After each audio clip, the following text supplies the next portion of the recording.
안녕하세요. 저는 지인 몇 명과 모여 뜨개 공방하며 살고 있는 주부입니다.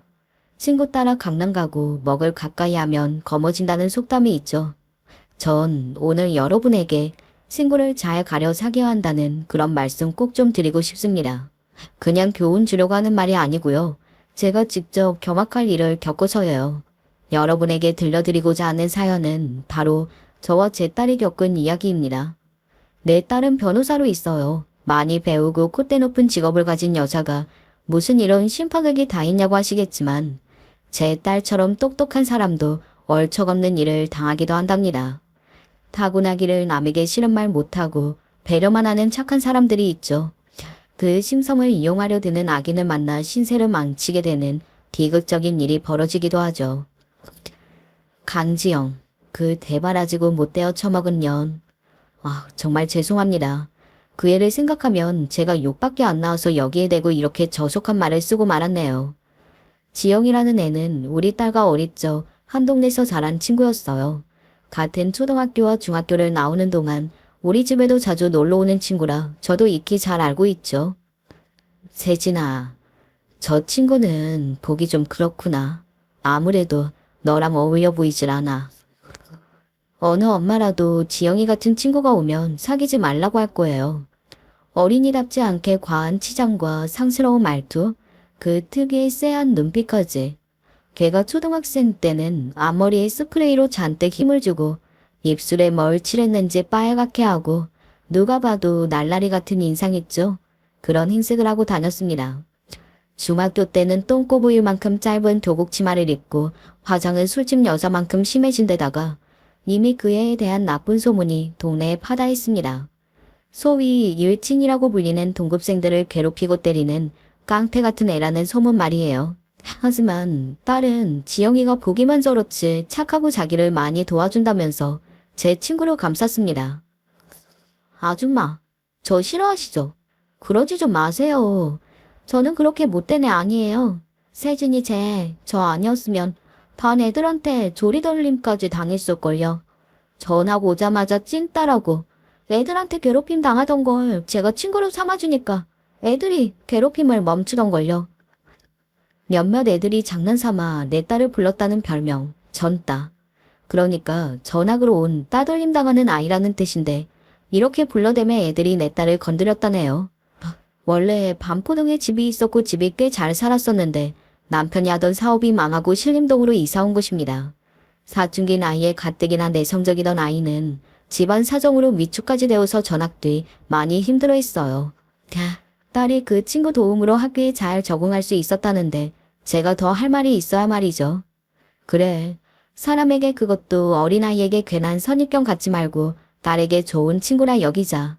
그렇게 생각을 바꾸고 지영이에게 잘해주려고 노력했습니다. 집에 놀러 오면 케이크나 쿠키 등 간식을 손수 만들어주고 지영이가 먹고 싶다는 반찬도 해줬죠. 공부하는 딸을 방해하는 것 같을 때도 있었지만 지영이가 놀러 오면 편하게 대해주었어요. 친구의 어머님이 어른이니까 보통의 어린이라면 조금 어려울 법도 한데 지영이는 달랐습니다. 내가 기가 좀 세다고 할까요? 아줌마, 그 쿠키 맛있더라고요. 저 갈 때 좀 싸주세요. 오늘 저녁 반찬은 뭐예요? 에이, 나 그거 싫은데. 치킨 시켜주세요. 네? 얌전하고 제 할 말도 분명히 못하는 내 딸과 다른 거침없는 그 아이가 귀엽기도 하고 당황스럽기도 했습니다. 그래도 딸 친구니까 이쁘다 하며 정답게 대해주려고 했어요. 딸과 붙어 다니던 그 친구는 둘이 다른 고등학교에 진학하면서 자연스럽게 멀어졌습니다. 공부를 잘해서 외국어 고등학교에 입학한 딸은 기숙사에 들어갔고 지영이는 어디 실업계 고등학교를 갔어요. 가끔 그 아이가 궁금은 했지만 내 딸과 성격부터 진로까지 뭐 하나 비슷한 것이 없으니 다시 만나기 힘들겠다고 그렇게 지나간 기억으로 여겼죠. 우리 딸은 기대만큼 착실하게 번듯하게 잘 자라주었어요. 남들이 부러워할 만한 대학 법대를 들어갔고 졸업하고 나서 법학 전문 대학원에 가서 변호사가 되었습니다. 그러던 어느 날 로펌에서 퇴근하고 온 딸이 제가 있는 부엌에 와서 이런 말을 하는 겁니다. 엄마, 강지영이라고 옛날 친구 기억하시죠? 신림동으로 전학 갔을 때부터 친했던 우리 집에도 자주 놀러 왔잖아. 지영이, 기억나지? 갑자기 걔는 왜? 아니, 오늘 걔를 만나게 된 거야. 내 또래 젊은 여자가 이혼 소송하고 싶다고 우리 로펌에 왔는데, 그 여자가 글쎄, 그때 그 친구, 지영인 거 있지? 우리 거의 13년 만에 우연히 만난 거예요. 딸은 눈을 반짝이며 기뻐하는 눈치였습니다. 그런데 왜인지 저는 그 아이 처음 봤던 그때처럼 쎄한 기분이 들어서 딸이 다시 친해지지 않길 바랐죠. 네 친구면 아직 젊은 나이인데 어느새 결혼하고 이혼까지 한다니. 썩 보기 좋지 않구나. 걘 지금 뭐 해먹고 산다니? 화려한 옷도 입고 비싸 보이는 가방 들고 있던데. 보면 돈 많이 버는 일 하는 것 같아. 무슨 패션숍 사장이라고 했던 것 같아요. 개인 장사하나 봐요. 지영이 걔는 옛날에 없이 사는 집에서도 지장만큼은 끊이지 않고 있던 애였어. 뭐 작은 가게 하나 하는 모양이로구나. 이렇게 딸에게 들릴랑 말락 중얼거리고 있는데 딸은 예상치 못한 얘기를 덧붙였습니다. 근데 지영이한테 친오빠 하나 있었잖아. 이번 주말에 그 오빠랑 같이 만나자고 약속도 잡았어. 다음날 친구와 통화를 하다가 이와 같은 일이 있었다며 이야기하니 듣던 친구가 소스라치게 놀라는 것이었어요. 딸이나 너나 참 순진하구나. 옛날에 꺼졌다는 그 친구가 무슨 목적이 있으니까 자기 친오빠를 네 딸한테 소개해주겠다는 생각 안 들어? 설마. 그냥 옛날 동네 친구들끼리 같이 모이는 것일 뿐 무슨 의미가 있겠어? 글쎄다. 우리가 이 나이 목도로 세상 살면서 배운 게 있지 않니? 돌다리는 두들겨 보고 건너고 길이 아니라 싶으면 안 가는 게 상책이라고. 어릴 때부터 네 딸한테 나쁜 영향 끼칠까 걱정이던 애였다면서 마음에 안 든다며. 세상에 때 다 묻은 지금 만나면 그 사이 걔가 천선했겠어? 아니면 더 나빠졌을까? 과한 걱정이라며 별 걱정 다 한다고 덤덤한 척했지만 친구의 말을 듣고 걱정이 되었습니다. 지영이를 만난 뒤로 내 딸한테 무슨 일이라도 벌어지는 건 아닌지 싶어서 조마조마했어요. 그 이후 어떤 날 딸 얼굴에는 낭낭 18세 소년처럼 볼에 바그레한 홍도를 띄었죠. 혼자서 희죽희죽 웃기도 하고 전화기를 붙잡고 있는 시간이 길어졌죠. 워낙 변호사 일이 바쁘다 보니 평일 늦도록 일하는 것은 비슷했지만 주말에 침대와 한 몸이던 아이가 치마 입고 화장하고 항상 외출을 했어요. 누가 봐도 딸아이는 사랑에 빠진 여인의 모습이었고 그 모습을 보는 저는 왜인지 더 두려워졌습니다. 여보, 아무래도 우리 딸이 연애를 하나 봐요. 그래, 맨날 공부하고 일만 하던 녀석이 잘 되었네. 그 아이도 이제 곧 30이요. 연애도 하고 시집도 가야지. 남편은 내 속도 모르고 딸의 연애 소식을 반겼습니다. 휴일 집에서 쉬고 있는 딸에게 슬쩍 떠봤죠. 혹시 지난번 소개받은 지영이 친오빠니? 너 지금 연애하고 있는 남자 말이야. 딸은 수줍은 듯 웃으며 맞다고 대답했습니다. 강태호, 그 지영이 오빠는 직접 만나본 적은 없지만 지영이와 달리 아주 착실한 학생이라는 이야기를 동네에서 들어본 적 있던 애입니다.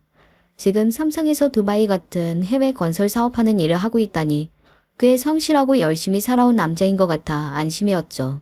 하지만 옛날에도 엄마가 너 지영이랑 붙어 다니는 거 반대했던 것 알지? 예전 알았던 사람이라고 해서 덮어놓고 믿지는 말고 잘 따져가며 만나야 한다. 넌 이제 결혼을 염두에 두고 연애할 나이야. 말씀이 나와서 말인데요. 조만간 태호 오빠 데리고 엄마 아빠한테 인사드리러 올게요. 저 지난주에 청원 받았거든요. 그게 무슨 소리야? 너희 둘이 만난 지 고작 2달인데 무슨 벌써 결혼이라니. 너무 빨라. 네가 순진해서 그런가 본데. 그때 딸은 제게 대들듯이 말을 잘 나갔습니다. 저 그렇게 엄마가 생각하듯 순진하지 않아요. 만난 지 얼마 안 되었지만 우리 정말 서로를 사랑해요. 그 오빠 너무 좋은 사람이고요. 더구나 저 오빠랑 선을 넘었어요. 그러니까 다른 남자랑 엮을 생각 마시고요. 제 결혼 허락해 주세요. 선을 넘었다니 그건 남녀 사이에 결국 갈 때까지 갔다는. 전 믿을 수 없었습니다. 내 딸이 결혼도 전에 그럴 리 없어요. 아무리 지영이 그 여우 같은 년과 오빠라는 놈이 둘이 짜고 내 딸을 수렁에 빠뜨린 것이 아닐까 의심할 수밖에 없죠. 그런데 제 의심의 반은 맞고 반은 틀렸어요. 집에 들어선 딸의 남자친구는 훤칠한 키에 웃는 모습이 밝은 인상 좋은 청년이었습니다. 눈빛이나 말하는 모습만 봐도 선하고 정신 똑바로 박힌 사람이라는 것을 인정할 수밖에 없었죠. 내 딸과 참 잘 어울리는 남자였어요. 어릴 때 같은 동네 어른이라 그런가? 어머님 얼굴 뵈니까 마음이 놓이네요. 귀하고 어디 빠질 데 없이 잘 큰 따님을 데려간다는 말씀 드리려니 며칠 전부터 많이 긴장했거든요. 저요, 진심으로 따님을 사랑합니다. 아주 오랫동안 사랑해왔어요. 그게 무슨 소린가? 최근에 다시 만났다고 하던데 오랫동안이라니. 의아해하는 우리를 보던 예비 사이와 딸은 서로를 보며 피식 웃더니 아주 낭만적인 대답을 내놓더군요. 제가 고1이던 무렵 동생이 데려온 세진이를 처음 보고 그대로 제 첫사랑이 되었습니다. 동생 친구고 저보다 3살이나 어린데 감히 어쩌지는 못하고 마음으로 품고만 있었죠. 이런 말씀 믿으실지 모르지만 제가 이 나이 먹도록 제대로 된 연애 한번 못 해봤습니다. 여자를 만나도 제 마음에 세진이가 있어서 그랬는지 얼마 못 가 헤어지고 말더군요. 13년 시간을 돌고 돌아 다시 만난 세진이에게 무엇을 주어도 아깝지 않아요. 전 무슨 일이 있어도 세진이를 행복하게 해줄 겁니다. 제가 많이 부족하지만 한 번만 믿어주십시오. 마음 같아서는 떨떠름한 딸 결혼 머리 싸매고 반대하고 싶었지만 사실이 그래요. 대면하고 나니 딸의 남자친구는 반대할 만한 점이 없는, 아니 오히려 사윗감으로 훌륭한 사람처럼 보였습니다. 딸은 물론이고 남편도 제 걱정을 이해해주지 못하는데 어느 누가 보더라도 제가 이상해 보이겠죠. 그래서 속은 까맣게 타들어가면서도 딸의 결혼 준비 과정을 그저 지켜볼 수밖에 없었습니다. 정말 활활 타는 불구덩이 속으로 한 걸음씩 걸어가는 딸을 잡을 수 없는 그런 마음이랄까요. 아무리 네 직감이 아니어도 어쩌겠냐. 자식 눈이 뒤집혀서 좋다는 사람하고 살겠다는데 부모 말리는 것도 한계가 있지. 내가 그때 그랬잖아. 그 딸의 옛날 친구가 무슨 의도가 있는 거 아니겠냐고. 지 오빠한테 변호사 올게 짝지어주고 싶었나 보지. 생구의 말처럼 이미 활시위를 떠난 화살처럼 내 딸의 결혼은 제가 어찌 막을 수가 없었습니다. 다행인 점은 시누이가 될 지영이만 문제지 상견례 자리에서 만난 사돈 어른들은 예의를 갖춘 정상적이고 좋은 분들 같더군요. 사돈 어른들과 훈훈하고 부드러운 대화를 한참 나누는데 혼자 술 마시던 지영이가 불쑥 끼어드는 겁니다. 뭐 이렇게 딱딱하게들 남처럼 계세요? 앞으로 우린 이제 다 한 가족이니까 속 터놓고 지내야죠. 그런 점에서 자, 제가 분위기 띄우는 술 말아드릴게요. 예, 지금 그런 자리 아니다. 얌전히 있지 못하겠니? 술이 싫어? 그럼 뭐... 그러고 보니 아줌마 기억나요? 세진이 집에 자주 놀러 갈 때 겉으로는 웃고 있었지만 속으로는 나보고 엄청 싫어했죠? 모범생 자기 딸이 날라리 같은 친구랑 논다고 뒤에서 호박씨 까신 거 저도 다 알아요. 그런데 이를 어쩐다. 이렇게 서로 사돈도 맺고 우린 친구가 아니라 신호 올케가 되어 있으니 말이에요. 이럴 줄 알았으면 그때 나한테 더 잘할 걸 그랬다. 후회됐어. 어릴 때처럼 허옇게 분칠하고 새빨간 입술을 바른 지영이는 능글거리는 표정으로 날 보고 웃는 것입니다. 그럼 그 애가 소름 끼치고 기분이 더러웠습니다. 저리 어른 속 다 꿰뚫고 있는 저희가 꼬리 9 달린 여우 아니면 뭐겠어요. 지영이 하는 말에 열은 받았지만 뭐라 대꾸하기도 애매한 상황이라 그저 일어나서 화장실에 다녀왔습니다. 손 씻고 화장실 문을 열고 나왔는데 그 앞에 사위의 어머니 안사돈이 서기 섰습니다. 화장실에 아무도 없어요. 지금 들어가서 쓰시면 됩니다. 그게 아니고요. 저기... 그분은 난처한 얼굴로 제게 무슨 말씀을 하고자 망설이다가 어렵게 입을 뗐어요. 아까부터 세진 엄마 표정이 구덕이신 것이 아무래도 심기가 불편해 보이시던데. 역시 그 때문이죠. 제가 참 송구스럽습니다. 이렇게 훌륭한 며느리 데려올 때는 아들 가진 부모로서 집 한 채는 얻어줘야 하는데 피치 못할 사정이 생겨버려서. 아닙니다. 둘 다 월급도 많고 똑똑한 애들이니 자기들이 알아서 차차 마련하겠죠. 그런 일로 사돈댁에 가진 불만은 없으니 마음 놓으십시오. 그러자 안사돈은 다행이라는 듯 21번 후 쉬고는 말을 이어갔어요. 우리 태호가요. 내 아들이라서가 아니라 참 착하고 괜찮은 아이입니다. 부모가 해주는 거 하나 없어도 혼자 알아서 공부랑 일만 하면서 한눈 안 팔고 살았어요. 그런데 저 둘째 딸 지영이는 안사돈도 성격 아시지요? 사업한다고 대출을 2억 넘게 받아놓고 이자 안 갚는다고 은행에서 변제 도촉을 계속 해왔어요. 참다 못해 태호 결혼 자금으로 모아놓은 적금 전부 털어서 우리가 그 빚 갚아줬습니다. 안사돈은 진심으로 미안해하셨고 상견례가 끝날 때 내 딸의 손을 꼭 잡으며 집을 못해줘서 미안하다고 재차 사과하셨습니다. 어머님, 저희는 정말 괜찮아요. 어차피 저희끼리 돈 모아서 집은 천천히 장만하려고 약속했거든요. 그러니 마음 쓰지 마세요. 예비 고부간 훈훈한 광경이긴 하지만 저 시누이 하나 때문에 딸에까지 피해가 미치다니 마음은 좀 쓰리지만 그저 덮어놓고 지나왔습니다.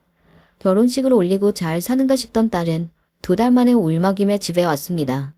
사위와 첫 부부싸움을 했다고 말하는데 이야기를 들어보니 역시 그 시누이가 개입되어 있더군요. 나 엄마 말대로 잘못된 결혼을 한 걸까요? 남편에 대한 그리고 지영이에 대한 배신감 때문에 집에도 들어가기 싫어요. 원래 신혼 때는 서로 흉을 더 많이 보이느라 싸우고 그런단다. 어쩌다가 강서방이랑 싸웠는데 시댁에서 모두 모여 가족 식사하다가 신우는 술 조절 못하고 그만 취했대요. 가만 들어보면 지영이 얘는 말술이에요. 술고래예요. 술이란 것이 사람 속을 헤쳐 솔직한 이야기나 분란의 씨앗을 꺼내놓기도 하니 이렇게 사달이 난 것입니다.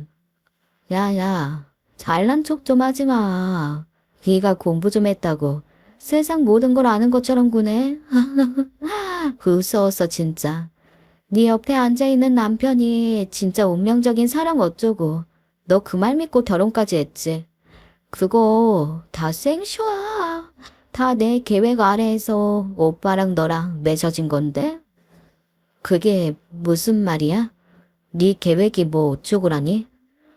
오랜만에 널 만나 딱 보니 변호사라 돈은 많이 벌 것 같은데 또 공부만 하느라 남자 경험도 없는 것 같더라고. 시집갈 나이는 다가오지. 요즘 외롭다고 말하는데 내가 너희 두 숙맥을 연결해주지 않았겠어? 그래서 오빠를 부추겨서 널 만나라 했어. 똑똑하고 능력 있는 며느리 들여서 부모님께 효도 좀 해보자고 말이야. 오빠가 너한테 자기 첫사랑이라고 했냐? 옛날에 우리 오빠 한영 언니랑 사귀고 있었어. 그 언니가 첫사랑이겠지. 하지만 오빠한테 널 꼬실 대사까지 직접 가르친 건 바로 나야. 결국 내가 너희들 결혼까지 이어준 거지. 신우의 놀라운 이야기에 충격 먹은 딸이 집으로 돌아서기까지 남편과 싸웠다는 겁니다. 지영이 말대로 진짜 날 속이고 만났던 거야? 내가 변호사라서 부모님께 효도하려고 결혼했다니 믿을 수가 없잖아. 그런데 왜 첫사랑 어쩌고 하면서 거짓말까지 하냐고. 그런 말 안 했어도 좋아할 수 있었는데. 그렇지 않아. 오해야. 난 정말 널 예전부터 사랑했어. 여자를 사귄 건 사실이지만 널 잊지 못하고 마음속에 내내 네가 자리하고 있었다고. 지영이 걔 근거 없는 말하는 애라는 거 너 몰라? 남편인 내 말을 믿어야지. 왜 그 기집애 말만 믿고 계속 의심을 하니? 실망이다. 사위는 억울하다며 팔짝 뛰었고 급기야 자기를 믿어주지 않는다며 화가 나서 밖으로 나가버렸다는 것입니다. 막말로 사위가 결혼이나 동거한 전력이 들킨 것도 아니고 단지 첫사랑 문제로 싸우는 건 그저 귀여운 사랑 싸움이라며 딸을 잘 타일렀습니다. 그보다 더 중요한 것은 괜히 쓸데없는 말로 잘 사는 신혼부부의 싸움까지 일으켰으니 지영이 그 계집애가 문제라고 생각했어요. 미꾸라지 한 마리가 강물을 흐린다고 걔가 딱 그 미꾸라지였죠. 결혼 생활 이후 딸이 못 살겠다고 하는 사고나 분란은 모두 그 신우이로부터 비롯된 것이었습니다. 말도 함부로 하고 거짓말에 능하며 사람들 사이에 이간질까지 해다니 집안 분란은 그 애가 다 시작하는 거더라고요. 강서방처럼 서글서글한 사람이나 사돈 어른들로 인해 딸이 속상할 일은 없었는데 그 신우이와 얽히면 백이면 백, 다 딸이 눈물바람으로 끝이 나고 말았습니다. 나 얼마 전에 알았잖아요. 지영이가 무슨 쇼핑몰 사업을 한다고 들었는데 이미 그 전에 두어 번 사업 들어먹은 게 고스란히 빚으로 남았다지 않아요? 우리 결혼할 무렵 시부모님이 2억 넘게 갚아준 걸로도 모자라서 그 이후 또 돈 사고를 쳤나 봐. 요즘 시부모님이 매일 한숨 쉬시고 이걸 어찌하냐고 나한테 상담을 바라셔. 네가 변호사로서 조언이야 해줄 수 있지만 괜히 네가 나서서 대신 갚아준다거나 그러면 안 된다. 알지? 그럼요. 진즉 남편은 신우이한테 절대로 돈 주지 말라고 신신당부하던걸. 우리도 지금 신혼집 대출 얻어서 그럴 여력도 안 되고요.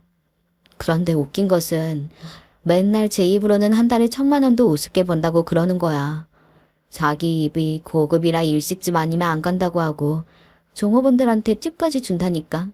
온몸에 명품으로 휘감고 다니는 것도 꼭 누가 보면 무슨 재벌집 딸인 줄.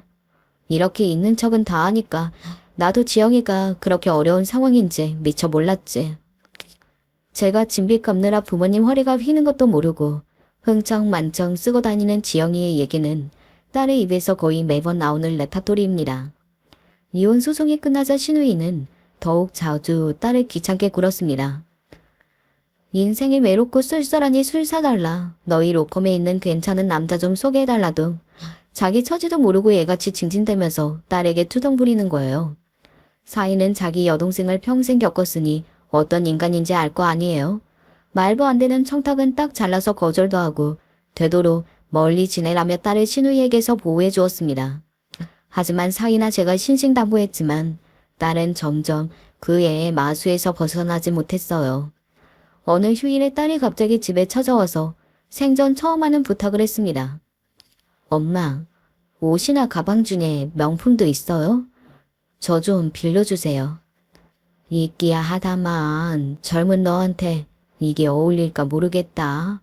필요하면 하나 사지 그러니 평소 그런 건 신경도 안 쓰던 애가 왜 갑자기 명품 타령이야? 신우이가 몇 번이나 전화해서 조카 생일잔치날 잘 꾸미고 오라고 하네요. 나보고 거지 깽깽이도 아니고 좋은 옷 좀 입고 다니라고 무시하니 열받잖아. 그렇다고 걔 때문에 비싼 명품 사긴 그렇고 엄마 것 좀 빌려 입으려고요. 저는 옷장 속 명품 가방과 버버리 종장 등 몇 가지를 꺼내어 대보라고 주었습니다. 지는 빚밖에 없는 게 뭐라고 너한테 무슨 그딴 소리를 한다니? 아, 그러게 말이에요. 그리고 한다는 말이 돈 좀 있으면 자기 사업에 투자하라네요. 말이 투자지. 사실 자기 좀 빌려달라는 부탁을 참 요상한 화법을 하죠. 그래서 제가 그랬어요. 예전에 빌려간 500만 원부터 갚으라고. 그뿐이게요. 최근 또 생활비 없다고 로펌까지 찾아와서 400만 원 더 빌려줬어요. 인간적으로 그 돈부터 갖고 나서 빌려달란 소리로 하는 게 상식 아닌가요? 그런데도 걔는 끝까지 뻔뻔하게 나와요. 야야, 그깟 돈 갚는다 갚아. 너 생각해서 말 안 했다만 사실 너 때문에 내 자금 상황이 안 좋아진 거 모르겠니? 변호사가 되어가지고 전 남편한테 재산 분할 제대로 뜯어냈어야지. 네가 잘못해서 나 이렇게 된 거니까 내 돈 해줄 책임이 너한테도 있는 거야. 신우가 처음 딸의 로펌으로 온 것은 전 남편과의 이혼 소송 때문이었는데 딸이 볼 때 지영이가 주장하던 재산 분할은 거의 이길 가망이 없었답니다. 부부가 살던 집도 시부모가 해준 것이고 결혼한 지 얼마 안 된 신우이는 공동재산에 기여한 부분이 거의 없다고 했어요.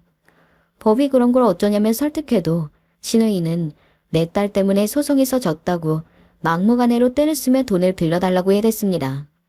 하지만 얘 절대 그 애한테 돈 빌려주지 말라고 하지 않았어? 그리 당부했는데 제가요 왜 시부모님이나 주변 사람들이 지영이한테 돈 빌려주는지 겪고보니 알겠더라고요. 준다는 소리가 나올 때까지 끈질기게 쫓아다니고 복가돼서 미칠 지경이에요. 일하고 있는 사무실까지 찾아와 그러는데 어떡해요. 하지만 빌려갈 땐 언제고 제 돈은 이제 완전히 모른 척하네요. 이렇게 어물쩍 넘어가는 신우에게 무슨 수로 돈을 받아내냐며 딸은 답답해했어요. 빌려준 돈도 돈이지만 여러 가지로 딸을 괴롭히니 점점 애가 힘들어하는 것이 눈에 보였습니다. 사이는 중동 지역으로 파견 나가서 몇 달째 곁에 없으니 의지할 때라고는 엄마인 나한테 하소연하는 것뿐이었죠. 하지만 좋은 소리도 3~4번이죠. 하루가 멀다 하고 딸이 시달리는 얘기만 듣다 보니 우리의 사이에도 정신적으로 좋지 않았던 모양입니다. 회식이 끝나고 맡겨놓은 손주를 찾으러 나한테 온 딸은 평소답지 않게 많이 취해 있었습니다. 붉어진 양불에 혀가 잔뜩 꼬인 채로 저한테 주정 비슷한 것까지 부렸네요. 우리 사랑하는 엄마. 그런데 나 요즘 왜 이렇게 외롭고 힘들지? 시댁 사람들 다 끊어내고 싶어. 일 때문이라고는 하지만 몇 달씩 외국에 나가 있는 남편도 밉고. 엄마, 나 이혼이나 할까? 그런 딸의 모습을 보니 위로의 말이 나가기보다는 너무 속이 상한 나머지 매정하게 대답했어요. 그러게, 엄마가 그 결혼 말렸었지. 어른들이 말리는 데는 다 그만한 이유가 있는 거야. 하지만 애까지 나 한마당에 이제 와서 뭘 어쩌냐. 유찬이 보면서 마음 다 잡아.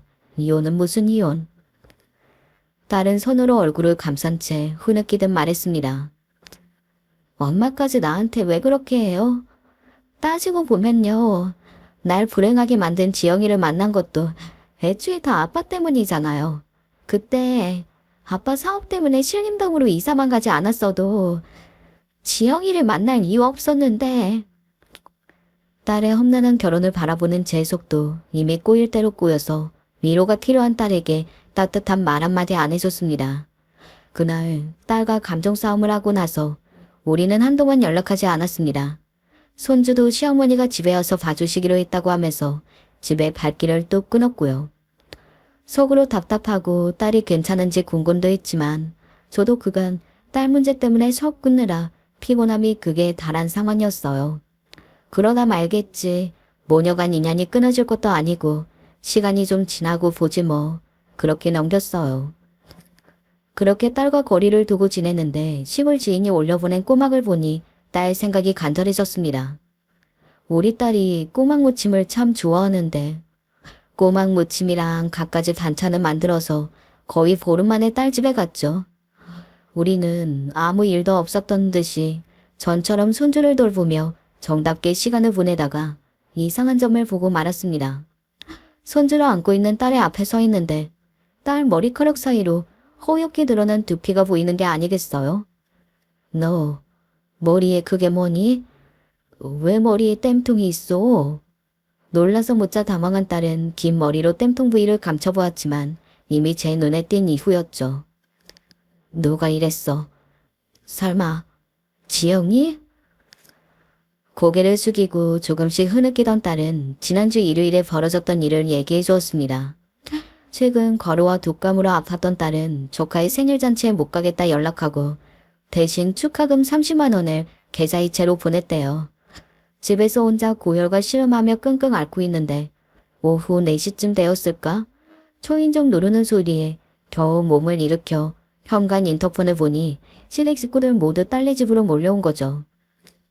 얼마나 어디 아프시길래 하나뿐인 시조카 생일 축하하러 못 오셨어? 그 소식 듣고 내가 걱정이 돼서 어디 그냥 집에 갈 수 있어야지. 미안해. 나도 어떻게 해서든 가고 싶었는데 상태가 영 그러네. 그런데 조카한테 내 독감이라도 옮으면 어쩌려고 여기까지 왔어. 조카의 생일잔치가 끝나고 시댁 식구들이 연락도 없이 바로 딸 집에 들어온 것입니다. 시부모까지 집에 들어와서 딸이 괜찮은지 돌림놀이처럼 안부를 물었다죠. 며느리야, 많이 아파서 못 왔다며. 그래, 어디가 어떻게 아픈 거냐? 아이고, 그래 어쩌다가 독한 감기에 걸렸냐? 독감이랑 감기랑 뭐 그렇게 다르대? 보아하니 멀쩡한 것도 같은데. 고열의 몸살로 알아눕던 딸은 졸지에 손님들까지 지르게 된 것입니다. 와서 간단히 사워 과일만 먹고 가겠다는 사람들이 이야기꽃을 피우고 급기야 고스톱판까지 깔았다니 기가 막힙니다. 시댁 식구들이 저녁까지 집에서 뭉개고 있으니 하는 수 없이 딸은 저녁 식사로 중화요리와 회를 시켰습니다. 그랬더니 눈치도 없이 안 싸더니 음식 타박을 해서 딸은 더욱 서러웠다고요. 너희 시아버지는 이렇게 조미료 많이 쓴 음식 못 드셔. 집에 끓여놓은 찌개랑 고기나 좀 구우면 된대도. 너 평소에도 이렇게 배달 음식 자주 먹니? 그럼 못 쓴다. 참다 못한 딸은 그 얘기에 삐뚤어져서 대꾸했어요. 제가 먼저 집에 초대한 거 아니잖아요, 어머니.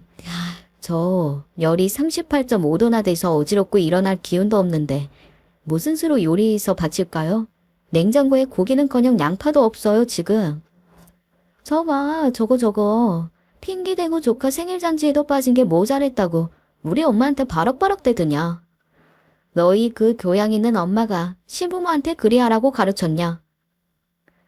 아니, 아픈 사람에게는 병문안이나 가는 거지. 일 시켜 먹는 거 아니라고 배웠어.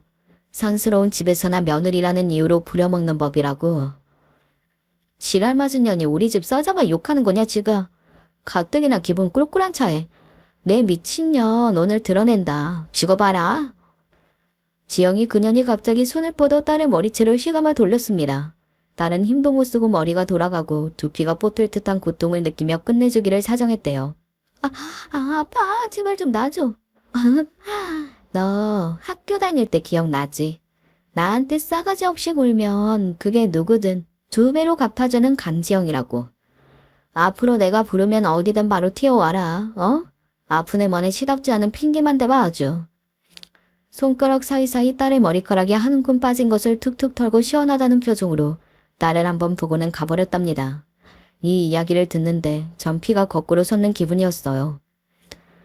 아무리 망아지 같은 자식이라 해도 손인 형님한테 그런 짓거리를 하는데 너희 시부모는 말리지도 않고 보기만 하든? 한번 말리시기는 했어요. 그 일 벌어진 뒤에 하신 말씀이 더 서운했어요. 네가 이해하렴. 지영이 제가 오늘 속이 말이 아닐 거야. 이혼녀가 되어서 혼자 제 자식 생일상 하니까 우울하다고 하더라. 그런데 초대한 너까지 안 오니까 그 속상함이 더 커진 것 같아. 그리고 말이야, 오늘 니 괜히 유찬 애비한테 얘기 안 할 거지? 외국에 있는 애한테 이런 얘기해봐야 속만 시끄럽지 뭐 좋겠냐? 안 그러냐? 자기 딸이 하는 폭행을 말리지도 않고 제 아들에게 입단속이나 하는 안사돈이 원망스러웠습니다. 원래 안사돈 딸의 시어머니는 사람이 좋은 편이었습니다. 딸이 임신해서 애 낳을 때도 좋은 직업 그만두면 안 된다고 필요로 하는 일 다 도와주시고 시댁에 있을 때도 설거지 한 번 못하게 하셨어요. 너희 신우 하나 빼고는 강서방이나 시부모님 모두 참 좋은 분들이야. 복이라고 여기고 어쨌든 시부모님께 잘해드려라. 이렇게 내 딸 시집살이는 신우 하나로 족하겠거니 사돈 어른들만 믿었건만 이렇게 뒤통수 치네요. 시간이 조금씩 지날수록 팔이 안으로 굽는다고 사돈 어르신들도 며느리 살피기보다는 자기 딸 자식 감싸기에 바쁜 모양이었습니다. 신우처럼 대놓고 딸을 괴롭히는 것이 아니라 신우가 하는 짓을 암묵적으로 동의하고 딸의 편을 들어주지 않는 느낌이랄까요. 하긴 애초에 자식 교육 단단히 시켰다면 지영이 걔가 그런 인간으로 자랐겠습니까? 당분간 신우나 시부모와도 거리 두고 지내라 하고 돌아왔지만 딸아이 신세를 생각하면 할수록 차찹해서 밤에 잠이 안 왔습니다. 그런데 그 망할 신우이가 결국 아주 일을 치르고 말더군요. 딸 집에서 손주아기를 보다가 배가 아파서 화장실에 들어가 일을 보고 있었습니다. 누가 찾아왔는지 딸이 현관문 열어주고 사람을 집 안으로 들이는지 큰 소리가 났어요. 너 요새 왜 날 피하냐? 내가 부르면 쪼르르 달려올 것이지.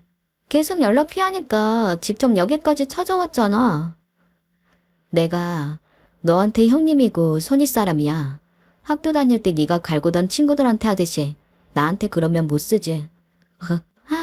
이제 아예 선생처럼 가르치시게요? 네 연봉이 몇 억이라면서 힘든 신우한테 1억도 못 빌려주냐? 그게 네가 말한 가족이고 손윗 사람이 하는 짓이냐고. 사람 나름이지. 너 어차피 빌려간다고 하고선 안 돌려줄 거잖아. 내가 널 몰라? 소란스러움에 급히 영부연을 정리하고 화장실 밖으로 나가자마자 청첩병력 같은 일을 보게 되었습니다. 겁박하던 그 신우이녀는 급기야 내 딸 얼굴에 침까지 뱉는 것이 아닙니까? 이게 이제 대놓고 날 깡패년 취급하네. 혀이년아, 가족끼리 1억도 안 빌려줘. 딸의 입을 통해 들었던 개의 망나니 같은 짓을 제 눈으로 똑똑히 목격하고 말았습니다. 그걸 직접 보니 머리가 하얘지고 온몸에 피가 바닥으로 빨려 들어가는 기분이었어요. 내 딸을 내가 지켜야지 이러고 가만히 있을 수 없어. 저는 그냥 바로 앞으로 가 섰어요. 제가 있는 줄 몰랐던지 눈이 휘둥그레 놀라 했습니다. 하지만 금방 아무렇지 않은 표정으로 입을 삐죽거리더군요. 아, 아줌마, 여기 계셨어요. 너, 내 딸한테 인연이라고 했냐? 지금까지 뱉다니 이게 무슨 짓거리야? 엄마, 쟤는 나한테 한 번도 언니라고 불러주지도 않았어. 옳게 아니면, 야. 제 고백 하나 하자면요. 나이가 들긴 했어도 소시적 학기도를 배운 요단자입니다. 또 몇 년 전부터 복싱도 해온 체력 꽤나 강한 여사랍니다. 그걸 떠나서 내 자식 잡아먹는 년 죽칠 기운 정도야 없더라도 솟아오르는 거 아니겠어요? 전 바로 지영이 걔 머리채를 잡아채고 뺨을 2번 싸대기 날렸습니다. 지영이도 힘이 어찌나 억센지 내 얼굴에 손톱을 잔뜩 세우고 긁어대겠다고 버둥거렸지만 손바닥으로 그의 얼굴을 확 밀어버렸어요. 소파로 나사빠진 지영이는 믿기지 않는다는 표정으로 절 보고 하얗게 질려 있었습니다. 설마 깡패 일진처럼 놀던 젊은 것이 엄마 뻘인 나한테 몸싸움으로 이렇게나 당할 줄은 미처 몰랐겠죠. 너 같은 거 그때 처음 우리 집 왔을 때 이렇게 확 잡아놨어야 했는데 그랬다면 너도 지금처럼 인성 글러먹은 사람으로 안 컸겠지. 늦었지만 이 아줌마가 교육해줄게. 자, 덤벼봐 어디. 아무리 해도 못 당하겠다 싶었던지 재빠르게 뒷걸음질 치더니 그대로 도망갔습니다. 딸을 욕실로 데려가 그년이 침 뱉었던 얼굴을 씻어주니 딸은 눈물을 뚝뚝 흘렸어요. 그래, 얼마나 화가 나고 억장이 무너지겠냐. 다 울어. 울어서 그 더러운 감정과 기억 내버리고 우리 새 출발하자. 응? 전 바로 딸과 손주를 우리 집에 데려와서 살게 했습니다. 딸은 하루 휴가를 쓰고 마음 정리하러 동해안에 다녀오겠다고 했어요. 제가 너무 고통스러운 나머지 나쁜 마음 먹은 건 아닐까? 걱정되어 따라가겠다고 했지만 딸은 끝내 혼자 떠났습니다. 아무래도 우리만 이 고통을 알고 감내하는 것이 아닌 것 같았어요. 딸은 싫었지만 전 딸 몰래 사위에게 국제전화를 걸었습니다. 사위 없는 동안 딸이 겪었던 그 모든 수모를 알려 했어요. 다행히 저녁 때가 되니 딸은 홀가분하니 맑은 표정으로 돌아왔어요.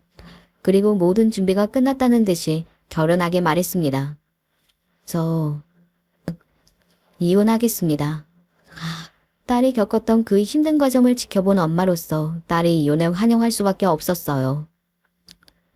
그래, 잘 생각했다. 사실 내가 아까 강서방한테 전화했어. 모든 일을 말해줬거든. 아, 괜찮아요. 이미 이혼하기로 마음이 섰으니까요. 어차피 다음 주면 그 사람 귀국하니까 구체적인 이혼 얘기는 만나서 할게요.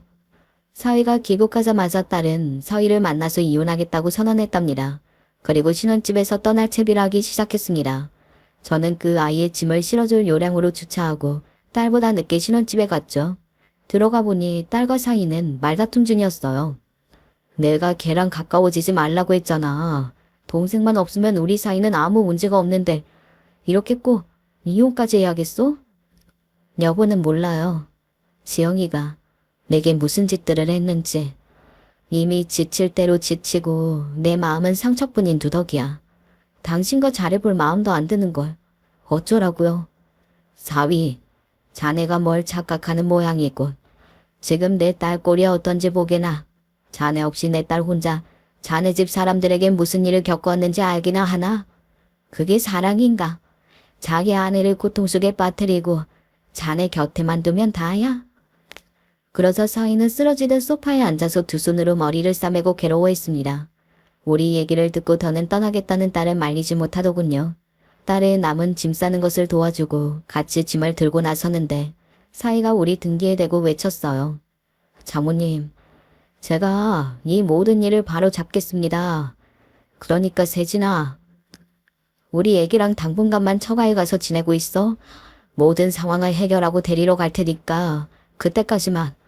난 정말 너를 사랑하고 있고 놓칠 수 없어.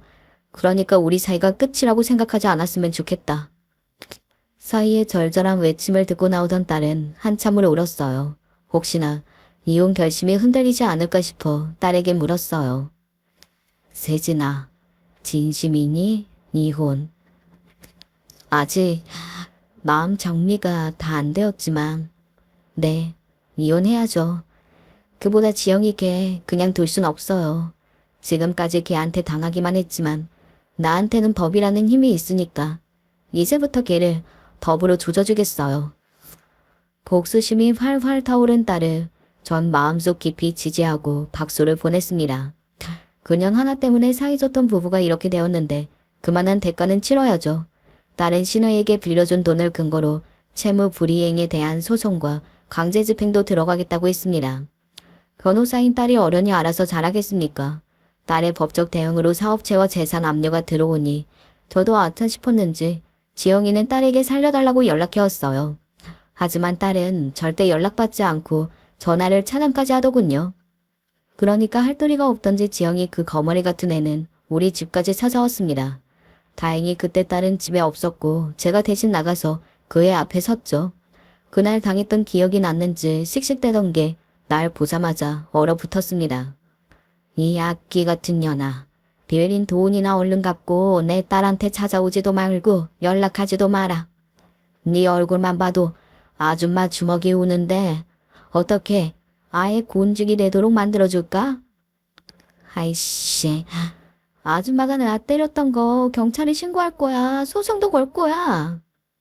무식이 통통 튀는 만년 꼴찌인 네가. 그래, 어디 한번 해봐라. 어디 세상이 네 말을 들어줄지 변호사인 내 딸 말을 들어줄지 말이야. 더 이상 말도 못하고 지영이는 꽁무니를 내뺐습니다. 저런 것들에게는 역시 말보다 주먹이 효과가 좋은 모양이에요. 얼마 뒤 경찰서에서 조사받으러 오라는 연락을 받았습니다. 걱정되는 마음으로 경찰서로 갔는데 왜인지 형사부는 저를 친절하게 대해줬어요. 그는 갸웃거리면서 말했습니다. 강지영 씨가 폭력을 당했다고 신고해서 이렇게 연락드렸습니다. 그런데 두 분 관계가 좀 의외네요. 그러니까 진술에 의하면 오빠의 장모님이 본인 얼굴을 심하게 때렸다고 하는데 뭐 증거가 있나 목격자가 있기라나. 아 참, 난처하네요. 형사는 신고자와 말이 안 통한다면서 이 사건을 기획에 끌지 않겠다는 말씀을 하시더라고요. 애초에 증거도 없고 말도 안 되는 말만 되풀이하는데 거기 신고자 인적 조회하니까 아주 엉망인 사람이었고요. 그래서 그 부분을 조사하려고 드니 지영이의 반발이 심했대요. 사기 전력에 누가 고소장까지는 아닌 상태이고 세금과 과태료 체납도 이렇게 많네요. 이 부분도 조사를 하고 가셔야 되겠습니다. 답답하네. 황사님, 그건 그거고 내가 세진이 아줌마한테 맞았다니까요. 당장 그 아줌마 콩밥 먹게 해달라고요. 뭐 일단 신고는 접수하겠지만요. 지영 씨에게 상황이 불리하게 돌아갈 가능성이 높다는 거 알고는 있죠? 그러자 담당 형사가 피의자인 자기 말을 못 믿고 도리어 자기를 범죄자처럼 대한다며 울고 악수고 행패까지 부렸다네요. 그것도 경찰서에서요. 지영이는 공무집행 방해 등으로 유치장에 갇혀서 다음날에 풀려났대요. 지가 나한테 맞은 걸 본 목격자는 딸이 유일하고 뭐 맞았다는 증거도 안 남았는데 누가 그런 애 말만 믿고 수사하겠냐고요. 저도 사모님이 그럴 뿐이 아니라고 생각하지만 일단 사건 접수가 들어왔으니 형식적으로 조사는 해야 해서요. 그럼요. 형사님 원망 안 합니다. 지영이가 원래 허언이 잦은 애인데 올케인 내 딸을 공경에 처하게 하려고 이런 일까지 꾸민 모양이에요. 당연히 저는 제가 한 일을 부인하고 억울한 듯이 굴었습니다. 형사는 100% 재판이 되어 제 말을 믿어주는 느낌이었죠. 남들이 보면 말이 안 되잖아요. 60대 할머니가 30의 젊은 여자를 압도적으로 팬다는 것을 누가 믿겠어요. 그런데 형사가 뜻밖의 이야기를 했어요. 제가 봐도 그런 것 같네요. 아까 사위 강태호 씨를 불러서 진술 조사했는데 같은 말을 하더군요. 자기 여동생의 진술은 무조건 거짓이고 사모님이나 아내 말이 무조건 맞을 거라고 했어요. 결국 이번 사건은 혐의 없음으로 종결될 테니 걱정 말고 돌아가세요. 왜 사위는 우리 편에서 진술한 걸까? 의아해하며 경찰서를 나오는데 딸과 남편이 절 기다리고 있었어요. 하지만 전 형사에게 들었던 이야기를 딸에게 말하지 않았습니다. 사위의 마음을 헤아려 볼 수 있겠지만 그렇다고 해서 둘이 합치게 될 수는 없었습니다. 딸을 그 불구덩이로 다시는 보내지 않을 거니까요. 그렇지만 제 딸을 사위와 떨어지게 하겠다는 제 다짐은 헛수고였습니다. 어느 순간 보니 딸은 사위와 밖에서 만나고 있었고 손주 유천이도 보여주는 모양이었습니다. 예전 딸이 사랑에 빠졌던 그때와 비슷한 기류를 전 느낄 수 있었어요. 강서방하고 이혼 잘 진행되고 있는 거냐? 사실 다시 잘해보려고요. 엄마한테 죄송해요. 짐작은 하고 있었어. 엄마 반대에도 불구하고 결혼하겠다고 했던 그때나 이혼하지 않으려는 지금이나 엄마는 너에게 말릴 힘이 없구나. 나한테 미안하지 마라. 원래 그런 거다. 부모는 자식 잘 되길 바라고 자식 위에 뭐든 할 마음이지만 설령 실망스러운 선택을 하더라도 자식을 믿고 따를 수밖에 없는 게 또 부모야. 네 마음이 가는 대로 하렴. 엄마는 괜찮단다. 마음이 쓰고 힘들지만 사위에게 다시 딸을 보내야 한다고 마음을 다졌습니다. 하지만 그 불안함도 내가 엄마로서 감당해야 하는 아픔인 걸 어쩌겠나요. 그런데 사돈 내외까지 저와 딸에게 진심으로 사과를 하셨어요. 그동안 볼손한 제 여식이 며느리를 괴롭히도록 방관한 점 죄송합니다. 우리 딸 없이는 살아도 아들 없이는 살 수 없습니다. 아들이 우리 가족 모두와 척치고 살겠다고 하더군요. 착한 놈이 저렇게 무섭게 나오는 걸 저는 낳고 처음 봤습니다. 그래도 사돈 어른과 며느리에게 사과부터 해야겠다 싶어서 이렇게 왔습니다. 유채님이야, 유찬이 봐서라도 우리 아들과 이혼만은 멈춰주지 않겠니? 사돈들은 앞으로 자기 딸이 아들 부부와 엮이지 않도록 최선을 다하겠다고 시댁과 왕래가 없어도 되니 그저 아들 곁에 있어달라고 사정하셨습니다. 미운 마음이 남아있지만 그분들 또한 부모고 난 그 속을 이해할 수 있어요. 딸은 애초에 시부모님에 대한 원망이 없었고요. 시부모님을 보내드리고 돌아온 딸은 사위와의 이혼이 없던 일로 하고 신혼집에 돌아가겠다고 제게 말했습니다. 어쩔 수 없지 않니? 부부가 서로 좋아 살겠다는 것을. 하지만 그것도 사위와 사돈 어른들이 약속한 대로 그 집과 절연한 채여야 한다. 만약 지영이와 다시 엮인다면 그땐 내가 나서서 너네 이혼시키고 말 거니까. 그리고 지난 이야기를 들려줘야겠다 싶었습니다. 사실 지영이가 폭력으로 날 신고했을 때 사위가 내 편에서 진술했다더라. 나나 네가 남처럼 굴고 원망을 퍼부어도 사위는 언제나 네 편에 서주었던 것 같아. 늦었지만 고마웠다고 전해주거라. 엄마 마음이 아직은 사위 얼굴 못 보고 시간 좀 지나고 만나서 같이 보자고 말이야. 다음날 아침 딸은 우리와 작별 인사를 하고 손주를 안고 집을 나섰습니다. 베란다 창문으로 지켜보니 사위는 딸과 아기를 차에 소중하게 태워주더군요. 그 모습이 내가 바라던 딸네 가족의 모습이었어요. 아름다워 보였습니다. 모두 안전히 태운 것을 확인한 사위는 문득 우리 집 창문을 올려다 보았습니다. 그리고 저를 봤는지 90도로 숙여 인사를 하고 잠깐 서 있더니 차를 몰고 떠났어요. 그래, 그냥 잘 살거라. 그저 자식이 평안하게 사는 것만으로도 부모에게는 행복이란다. 아쉬운 마음과 홀가분한 마음이 뒤섞인 채 딸을 보냈습니다. 그 뒤로 딸은 힘든 일이 없는지 연락이 자주 안 왔고 어쩌다 오는 안부 전화에서 밝아진 목소리가 절 안심시켰어요. 딸의 복잡한 인생사가 정리되니 저도 덩달아 인생이 풀리는 기분이더군요. 그래서 원래 하던 공방에 시간을 쏟고 주말에 남편과 여기저기 전국 팔도 맛집을 찾아다니며 지내고 있습니다. 지난달에 우리 손주가 돌을 맞이해서 오랜만에 딸네 식구를 보고 왔네요. 사이에 약투대로 사돈네와 왕래하지 않고 지내는 것 같아 보였어요. 돌잔치에는 문제의 시누이나 사돈 어른들 누구도 보이지 않았거든요. 가족들과 떨어져 지내니 많이 힘들지 않는가? 아니요. 저에게 지금 가족은 세진이와 유찬이뿐입니다. 이번 아내에게 벌어진 일이 아니었어도 동생은 저에게 진작 끊어냈어야 하는 사이였습니다. 제가 없는 동안 장모님께서 유찬 엄마 지켜주시고 마음고생 심하셨다고 들었어요. 감사하고 죄송했습니다. 앞으로 해외 주제는 고사하고 가족들 옆에서 든든히 지켜주겠습니다. 저를 믿고 편안하게 지켜봐 주십시오. 그나마 다행이죠. 사이는 신뢰가 가는 괜찮은 사람이니 전 마음이 놓입니다. 그 신우만 치우면 애들끼리 잘 살아갈 거라는 걸 알고 있어요. 만약 지영이 곡에 내 딸 앞에 다시 나타난다면 제가 권투 글러브를 끼고 나타나 응징해 주죠 뭐. 다 늦은 나이라도 권투 배워두길 참 잘했다는 생각이 듭니다. 여러분도 내 나이가 얼마인데 그런 생각지 마시고 무슨 운동이라든지 하나쯤 배워보셔요. 다사다난한 딸의 결혼 때문에 매일 속 끓이고 살았더니 지난 3년이 30년이 된 듯 느껴집니다. 이제 딸이 알아서 살게 두고 관심 딱 끊으려고 합니다. 아무리 엄마라지만 저 그래도 되겠죠? 여기 계신 인생 선배님들께 괜찮다 하시면 이렇게 마음 편하게 이렇게 지내보게요. 지금 여러분을 괴롭히는 문제가 있으신가요? 이 또한 다 지나가려니 하는 마음으로 힘내시길 바랍니다.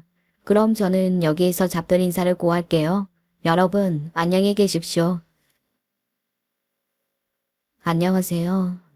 정말 암울한 날만 살다가 요즘은 이렇게 행복할 수가 없었습니다. 이런 얘기를 지인에게 말하기도 부끄럽고 자주 보는 채널에 용기 내어 사연을 보냅니다.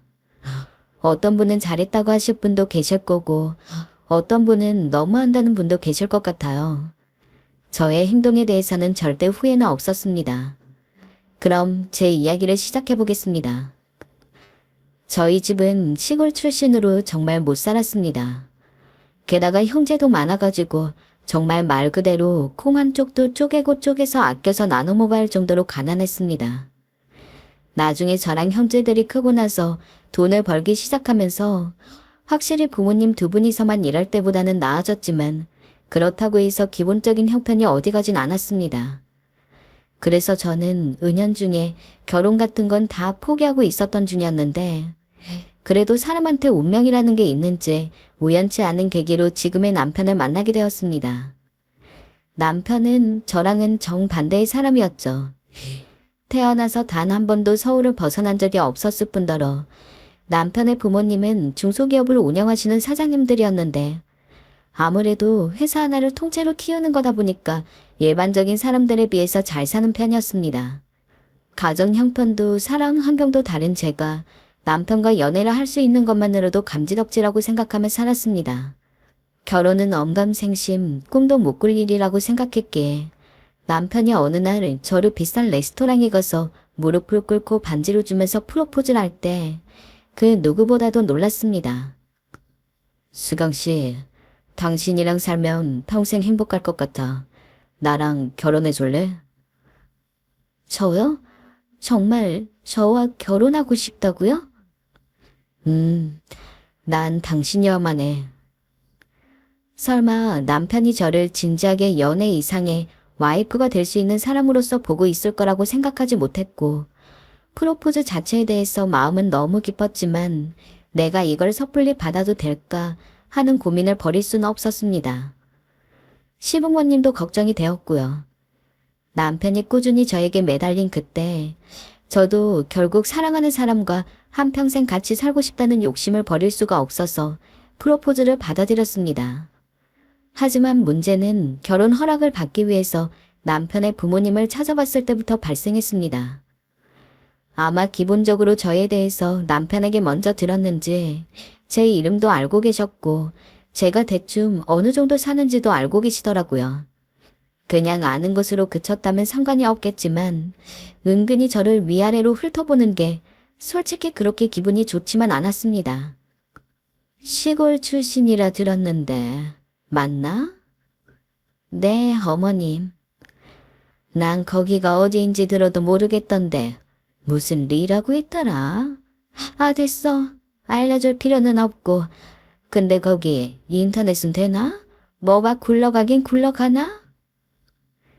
제가 살던 고향이 시골 중에서도 속된 말로 깐촌이라고 불릴 정도로 엄청 깊숙하게 들어가야 있는 시골 동네이긴 했습니다. 그래서 읍내 한번 나가려고 해도 시간이 오래 걸렸고 서울에 있는 휘황찬란한 건물 같은 건 당연히 찾아볼 수도 없었습니다. 하지만 한 번도 제가 그런 시골에서 생활했다는 것에 대해서 부끄럽다고는 한 적 없고 저에게는 그 무엇보다도 소중한 고향인 만큼 나름대로 산 좋고 물 좋고 공기 좋은 제 고향에 대한 자부심이 있었는데 제가 살아온 곳에 대해서 아무것도 모르는 시부모님이 농담을 가장한 모욕을 제게 내뱉으니 기분이 비참했어요. 엄마, 무슨 그런 말을 해요. 이 자리가 어떤 자리인지 모르세요? 꼭 그렇게 사람 면전에 대고 그런 말을 하셔야겠어요? 무엇보다도 그 자리에서 아무 말도 못하고 그냥 참고 들어야 하는 상황이 너무 힘들더라고요. 물론 남편이 엄마, 무슨 그런 말을 해. 라고 하면서 저를 대신해서 막아주었지만 그렇다고 해서 상한 기분이 풀린 것도 아니었습니다. 차라리 시부모님이 조금 더 대놓고서 저를 욕하거나 했다면 아무리 저라고 할지라도 크게 시부모님한테 반대되는 이야기를 했을 텐데 저런 식으로 기분이 좋지 않을 만한 말을 툭툭 뱉으면서도 남편이 한번 이야기를 할 때마다 뭘 장난치는 거 가지고 그래. 저것 봐. 쟤는 가만히 있는데. 라며 장난인 것처럼 넘겨서 제가 화를 내기도 참 애매한 상황이었습니다. 이제 본론으로 들어가지. 사실 우리 성우가 하도 결혼하고 싶다 해서 데려오라곤 했는데 이런 말하기 미안하지만 아가씨는 우리 성우랑 너무 어울리지 않은 것 같은데? 결혼도 급이 맞고 집안이 맞아야 하는 거지. 우리 서무짝으로는 아주 많이 부족하다는 생각이 드네. 아가씨, 이 정도 말했으면 적당히 무슨 말인지 알아듣겠지? 시어머니는 제 얼굴에 그대로 칼침을 놓더라고요. 그래도 그때까지만 해도 남편과 결혼해서 함께 사는 것이 더 중요하기 때문에 시어머니를 설득하려 했어요. 솔직히 어차피 신혼집 따로 잡아서 살면 명절이나 생신 때 아니면 얼굴 볼 일도 별로 없을 테니 남편만 좋은 사람이면 충분할 거라고 생각했던 거죠. 그래서 시댁을 일부러 방문하며 어떻게든 일단 허락을 맡으려 했어요. 어머님, 저 왔어요. 어머님, 오리고기 좋아하신다 해서 사왔는데 먹어보세요. 아니, 왜 자꾸 와? 오지 말라니까. 너 이런다고 내가 성우랑 결혼 허락할 줄 아니? 어머님, 그러지 마시고 한번 드셔보세요. 저 이거 여기에 놓고만 갈게요. 가볼게요, 어머니. 몸 신경 쓰시고요. 지금 생각하면 어떻게 그런 행동을 했나 싶지만 제가 능글맞게 굴며 자꾸 시어머니 눈에 보이니 나중엔 시어머니도 포기를 하시더라고요. 역시 제 예상대로 실제로 결혼을 하고 나서 시부모님을 직접적으로 뵐 일이 많이 없긴 했습니다. 하지만 한 번 뵐 때마다 너무 속상하고 서러운 일들이 계속 일어났죠. 한 번은 명절에 시댁에 들리게 되었어요. 저에게는 시누이도 하나 있었는데 시누이는 남편보다 어리고 결혼을 안 한 상태로 혼자 회사를 다니는 직장인이었어요. 결혼식 날을 제외하면 시누이 얼굴을 본 적이 없어서 조금 어색하기는 했지만 그래도 남편 가족인 만큼 엄청 살갑게 인사했습니다. 아가씨 왔어요? 오늘은 추웠을 텐데 얼른 들어와요. 네. 이거 백화점에 갔다가 아가씨한테 잘 어울릴 것 같아서 사왔어요. 어때요? 이쁘죠? 내 스타일은 아닌데 어쨌든 사온 거니 받긴 할게요. 신우이는 어땠냐고요? 제 호의와 친절에는 아주 무심하고 때론 오만했습니다. 절 이댁 사람으로 인정하지 않겠다는 태도가 아주 여실히 드러났죠. 그러다 신우이가 어느 날은 저를 위에서 아래로 싹 훑어보더니 언니는 아직도 참 시골 사람 같네요. 나는 말도 안 되는 이야기를 하더니 획 돌아서는 자기 방으로 들어가더라고요. 너무 벙쪄서 뭐라고 할 타이밍도 잡지를 못했습니다. 애써 못 들은 척하면서 주방에 가서 혼자 전을 부치는데 정말 시댁 식구들은 단 한 명도 도와주지 않더라고요. 남편은 제 눈치를 보는 것 같았지만 그렇다고 해서 일어나가지고 부엌에 와서 도와주진 않았습니다. 심지어 도와주지 않는 것도 도와주지 않는 건데 시어머니는 거실에서 깔깔 웃으면서 텔레비전을 보다가 문득 생각났다는 듯이 이웃집에도 전 부친 것 좀 갖다 주기로 했으니까 오늘 하루 종일 앉아서 전 부칠 생각해라. 라고 하면서 부채열전이 가득 담긴 소쿠리를 정말 과장 안 하고 5바구니는 넘게 꺼내놨습니다. 일단 주어진 일이기에 해야겠다는 생각이 들어서 하루 종일 기름 쩐내에 쩔어서는 땀을 뻘뻘 흘리면서 전을 부쳤습니다. 그리고 마지막에 어머님께 저도 한 말씀 드렸죠. 어머님, 죄송하지만 저 하나 말씀드릴 게 있어요. 저 혼자 전 부치는 거 힘든 일이에요. 앞으로는 어머님도 같이 도와주셨으면 좋겠어. 뭐? 아니 내가 왜 네가 있는데 전을 부쳐야 하냐? 네? 부려먹을 네가 있는데 왜 내가 하냐고. 너도 참. 다른 며느리들은 시애미가 시키지 않아도 척척 요리해서 다 상 차려놓더만 넌 왜 이리 일별나니? 오늘 전 좀 부쳤다고. 그게 그리 힘들었어.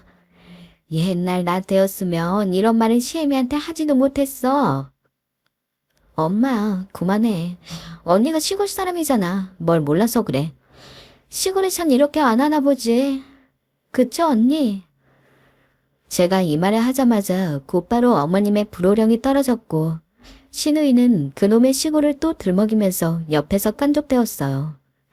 결국 전 더 갈등을 만들고 싶지 않아 그대로 집으로 돌아갔고 정신적인 충격 때문인지 바로 몸살을 앓고 이틀 내내 누워 있었어요. 그때 어찌나 엄마 생각이 나던지 새벽에 울면서 엄마에게 전화했던 게 아직도 기억이 나요. 엄마, 우리 딸 갑자기 이번 중에 무슨 일이야? 너 우니?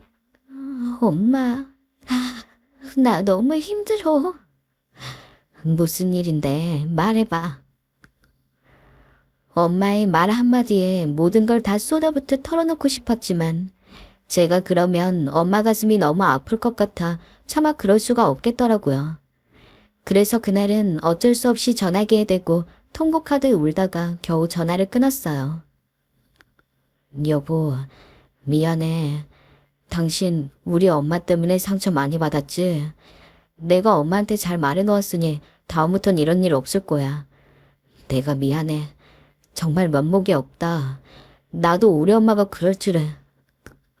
남편이 다음날 제 어깨를 안마해주며 이런 말을 한터라 그나마 마음이 가라앉긴 했지만 이미 상한 마음은 어쩔 수 없어 시댁적인 일부러 연락도 하지 않고 받지도 않았어요. 그러던 어느 날 한 번은 시어머니 생신날이었습니다. 남편에게 미리 어머님이 어떤 거 좋아하셔? 라고 묻고는 남편에게 어머님이 좋아하는 브랜드를 알아내어서 백화점에 가가지고 힘들게 모은 돈으로 어머님 드릴 예쁜 코트 하나를 샀습니다. 정말 제 옷 살 때도 그렇게 비싼 걸 사본 적이 없었기 때문에 내심 시어머니가 당연히 마음에 들어 하실 거라고 생각했습니다. 그리고 이 선물을 계기로 시어머니가 저에게 조금 더 마음을 열고 며느리로서 잘 대해줬으면 좋겠다는 바람도 있었어요. 시어머니가 저한테 비수를 자주 꽂긴 하셨지만 그때까진 어쨌든 이댁 식구이니 저도 식구로서 인정을 받고 싶었어요. 하지만 기대를 하지 말았어야 했어요. 제가 선물을 들이자마자 박스를 열어본 시어머니는 이거 가품이니?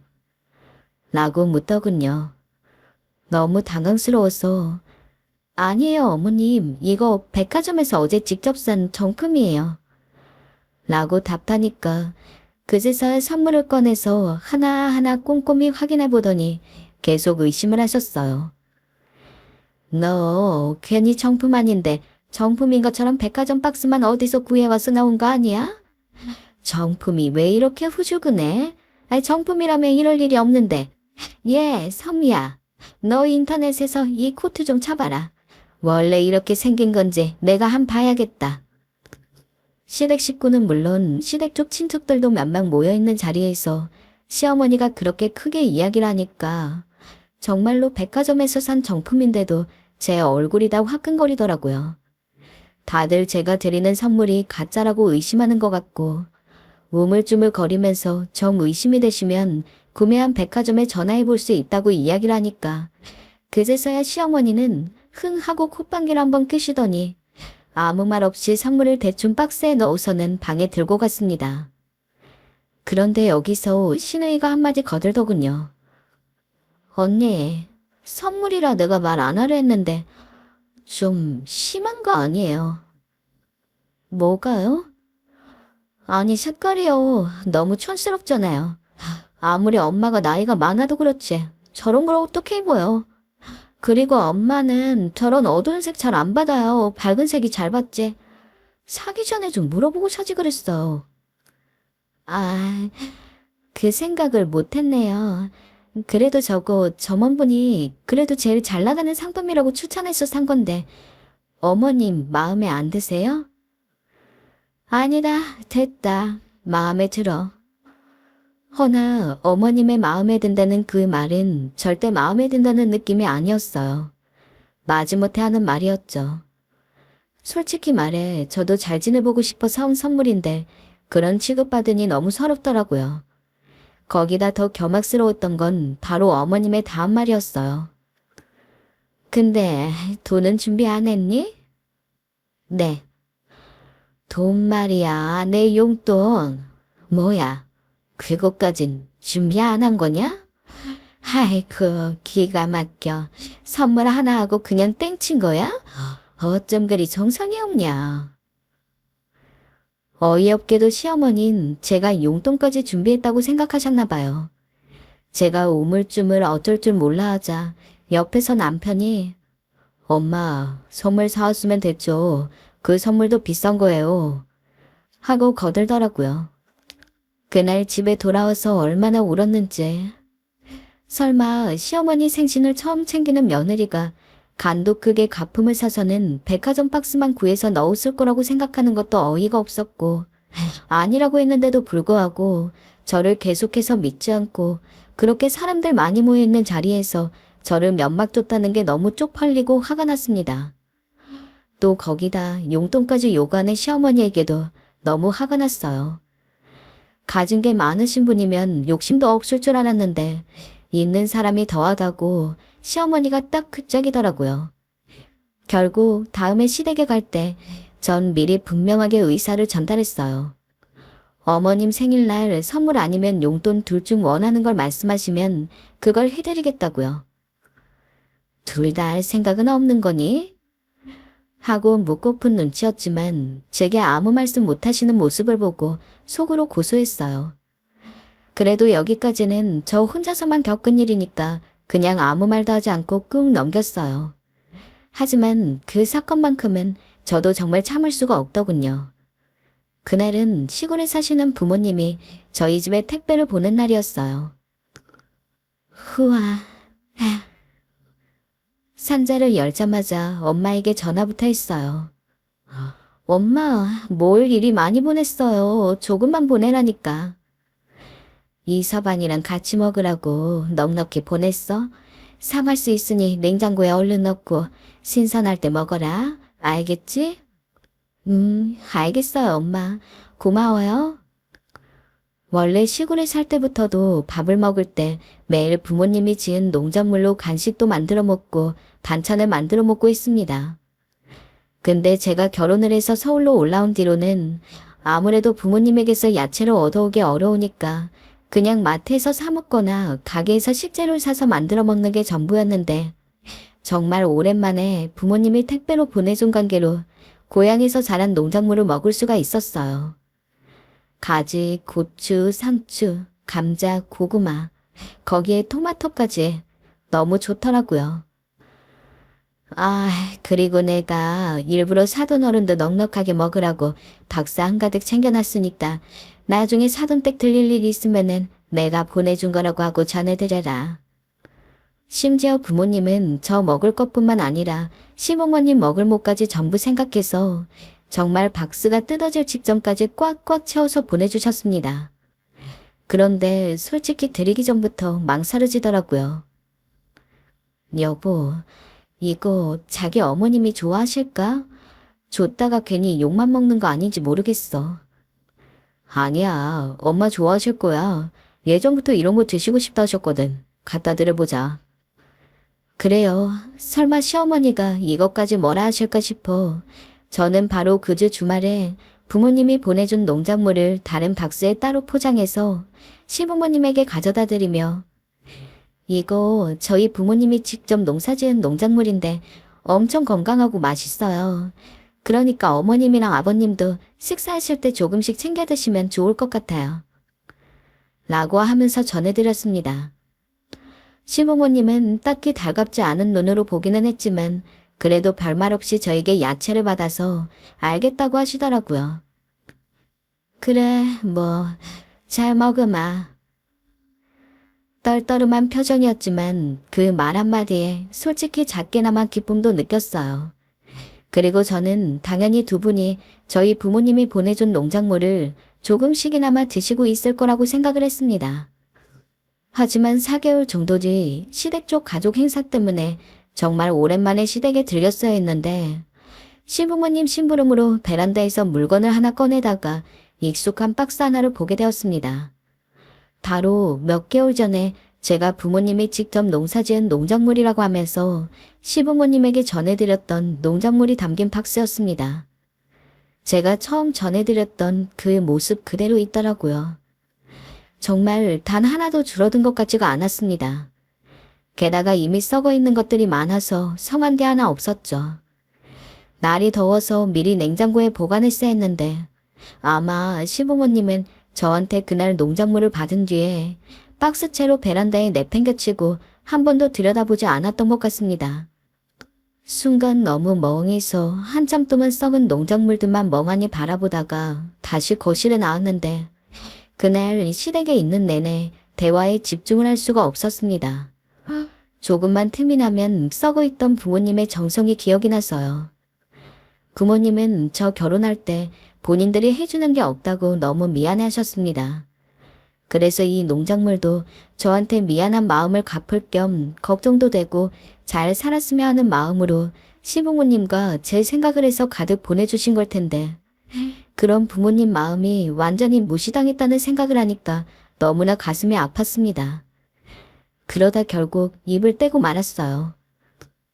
어머님, 아버님, 제가 갖다 드린 농작물이 베란다 한켠에 그냥 썩어 있던데 먹기 싫으셨어요? 그럼 말씀하시지 그러셨어요. 아, 그거 말이니? 아니 그게 아니고 네 시아버지가 야채를 별로 안 좋아해서 말이다. 아휴, 그러게 저런 걸 왜 가지고 왔선? 시어머니는 당황한 듯 말을 허둥거렸어요. 그런데 마침 시누이가 눈치 없이 TV를 보며 말하더라고요. 언니, 이런 말하기 좀 그런데 솔직히 우린 마트에서 사 먹는 게 좋아요. 그게 더 안심이 되거든요. 시골에서 키우는 건 먹기가 찝찝했어요. 병균이 있을지도 모르잖아요. 언니 마음은 알겠는데 다음부턴 이런 거 갖다 주지 마요. 좀 창피하기도 하고요. 그 말을 듣는 순간 저도 모르게 울컥하고 기분이 상해 더 이상 앉아있을 수가 없었어요. 그래서 서둘러 시댁을 빠져나왔고 진짜 어지간해서는 남편한테 투정 안 부렸는데 그건 너무 속상하고 서운해서 남편한테 이야기하면서 위로받았어요. 남편은 자기가 부모님한테 얘기해보겠다고 앞으로 그럴 일 절대 없을 거라고 하면서 본인이 미안하다고 사과를 했죠.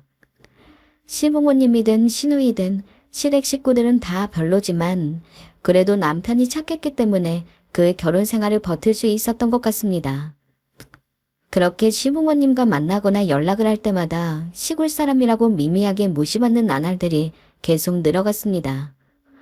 돈도 없고 뭣도 없는 제가 할 수 있는 것은 그저 찾는 것뿐이 없었기에 화가 나고 슬프고 서럽더라도 아무 말도 못하고 그냥 가만히 있었습니다. 그러다가 시아버지가 회사 운영에 대한 투자를 잘못해서 잘 나가던 시부모님 회사가 쫄딱 망하게 되었습니다. 그 누구도 생각지 못했던 터라 시부모님에게 연락을 받았을 때도 너무나 얼떨떨하더라고요. 매일 본인들이 회사 사장이라는 사실 때문에 콧대 높게 행동하는 것이 익숙하던 분들이었는데 회사가 망했다는 소식에 그 주 주말에 부랴부랴 남편과 함께 시댁에 가니까 평소 고고하고 도도하던 시어머니와 시아버지가 잔뜩 엉망이 된 몰골로 집에 있었습니다. 얘들아, 왔니? 우리 이제 어떡하면 좋으니? 엄마, 아빠, 우리 집안 정말 망한 거야? 그럼 어떡해. 나 명품 옷도 사 입어야 하고 백도 사야 되는데 당장 모임도 나가야 하는데 어떡하냐고. 그러니까 아빠는 왜 투자를 잘못해서 일을 이 지경으로 만들어? 뭐야? 너 이 만담으로? 그게 아빠 탓이야? 아주 귀하게 오이실 속 화초처럼 길러놨더니 이놈의 기집애가 못하는 말이 없어. 왜 나한테 승질을 내? 아빠가 잘못한 것 가지고. 둘 다 그만 못해? 집안 망한 거 소문낼 일 있니? 조용히 해라 그냥. 시어머니 시아버지는 서로를 붙잡고 엉엉 우셨고 시누이는 명품 타령을 하며 철없게 징징거렸어요. 정말 가관이었죠. 솔직히 이런 말 하면 안 되지만 진짜 쌤통이었습니다. 물론 남편이 돈을 못 벌어오니까 집이 이전보다 더 힘들긴 했어요. 여보, 미안해. 내가 투잡이라도 해서 어떻게든 돈 벌어올게. 됐어. 당신 이미 밤에 대리운전까지 하잖아. 여기서 더하면 병나. 아니야. 그거라도 해야지. 이렇게 있다간 딱 굶어 죽기 좋겠어. 남편은 자신이 돈을 못 벌어오니 많이 불안해했어요. 그래서 뭐든 하겠다고 배달도 하고 대리도 뛰면서 고된 일을 마다하지 않았어요. 그러니 저도 가만히 있을 수가 없었죠. 생계 전선에 뛰어들어 식당에서 설거지 일을 하면서 겨우겨우 입에 풀칠하고 살았어요. 삶이 퍽퍽하고 너무 고됐지만 그 누구에게도 손을 빌릴 수가 없었죠. 당시 저희 아이가 이제 초등학교에 막 들어갔으니 당장 돈 들어갈 때가 너무 많았고요. 걱정이 태산 같아서 하루라도 편히 잠들 수가 없었습니다. 하지만 그때 운명처럼 저에게 기적이 일어났습니다. 이게 뭐야? 25. 어느 날 갑자기 지인에게 연락이 왔습니다. 빨리 거래소 들어가 봐. 대박이야. 거래소라고 하면 가상화폐 거래소였어요. 지인이 무조건 대박 난다며 결혼 전에 꼭 넣어두라고 했던 게 있는데 장기 투자를 해야 한다고 해서 그냥 10년 이상 들고 갈 생각으로 들어가 보지도 않았거든요. 그런데 그게 100배가 폭등하면서 졸지에 20억이라는 거대한 자산이 제게 생긴 거였죠. 평생 꿈꿔보지 못한 큰 돈을 통장 안에 쥐고 있으니 이게 꿈인지 생신지 얼떨떨했습니다. 돈 걱정 한 번 안 하고 사셨던 시부모님이 한 푼 한 푼을 아쉬워하며 힘들어하는 모습을 보고 있으니 더욱더 제가 가지고 있는 이 큰 돈이 믿기지가 않았습니다. 하지만 매일같이 들여다봐도 변하지 않는 돈에 저는 이제 제가 정말 부자가 됐다는 걸 깨달았습니다. 그 일이 있은 후 저는 가상화폐를 추천해줬던 지인을 불러서 밥을 거하게 사고 3박 4일 동안 엄청 큰 호텔 스위트룸을 예약해주며 감사의 마음을 표현했어요. 너 아니었으면 나 이 돈 못 만졌을 거야. 너 덕분에 이제 마음 편히 살 수 있으니 어떻게 고맙다고 마음을 표현해야 할지 모르겠어. 고마워 정말. 그 지인이 아니었다면 저는 평생 가난하게 살아야 했으니 너무 기적 같은 돈이었어요. 그리고 돈이 없어 정말 말 그대로 길거리에 나앉게 생긴 시댁 식구들 모습을 보며 홀로 비웃었습니다. 그러던 어느 날 시댁 식구들이 남편에게서 소식을 듣고 절 찾아왔어요. 언니, 잘 지냈어요? 언니, 그거 시계 뭐예요? 되게 좋아 보이네. 차도 새로 바꿨구나. 우와, 아가야, 내가 여기 이렇게 온 건 너도 알다시피 우리 집 사정이 안 좋은 거 너도 알지? 내가 그동안 너한테 못되게 군 거 다 인정한다. 내가 잘못했어. 욕할 거면 나를 욕해라, 응? 근데 상황이 상황이니만큼 어떻게 우리 아들 얼굴 봐서라도 나 좀 살려주면 안 되겠니? 우리 지금 살던 집 팔고 작은 월세방에 셋이 살고 있는데 정말 좁아 죽겠다. 너무 힘들다. 시어머니는 제 앞에서 눈물을 질질 짜며 울었어요. 시아버지 역시 옆에서 지병에 도졌다느니 잘 걷지도 못한다는 말을 하고 있었고요. 거기에 시누이까지 가세했죠. 언니, 우리가 언니한테 못되게 군 거 다 미안해요. 내가 언니 시골 사람이라고 놀린 것도 다 장난이었어요. 그러니 한 번만, 딱 한 번만 눈 감아주고 우리 좀 도와주면 안 돼요? 나 요즘 사는 게 아니에요. 우리 아빠는 저번에 엎어져서 허리도 나갔는데 지금 치료도 못 받고 있고요. 사실 전 이 말을 들으면서도 시댁 식구들에게 어떤 동정도 연민도 느끼지 못했어요.